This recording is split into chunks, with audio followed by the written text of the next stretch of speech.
Okay, so now what we're going to do is consider these conditions, and some of them we can ignore and some of them we can't ignore. So we got to figure out which is which. Okay, the first one.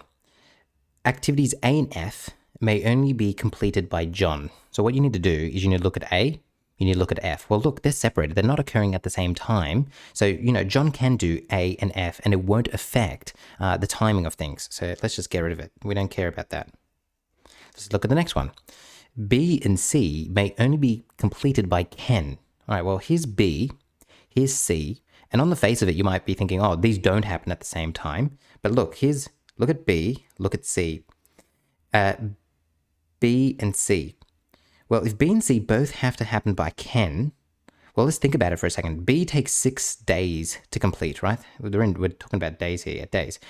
B takes 6 days to complete. C takes 4 days to complete. Now, look at this one. This one takes 3 days to complete. So that means A only takes 3 days to complete. And now we're waiting on Ken to have finished B until he can start C. So hopefully this makes sense. Because think, someone else is doing A and they finish in 3 days. They finish in 3 days. But Ken needs to do B and C. This one takes him 6 days.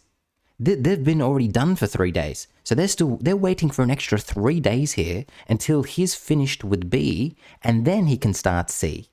So do you see how you have to add an extra 3 days onto this yellow pathway right here? And the yellow pathway is ACFH, is this one. You have to add on an extra 3 days. All right, so we're going to come over here. I'm going to say, this is usually what? This is usually 17 from that 17 there. But now you have to plus on an extra 3, which takes it to 20. Okay, so that means it will take 20 days to finish it if we take this yellow pathway and consider this one right here. So this one does have an effect.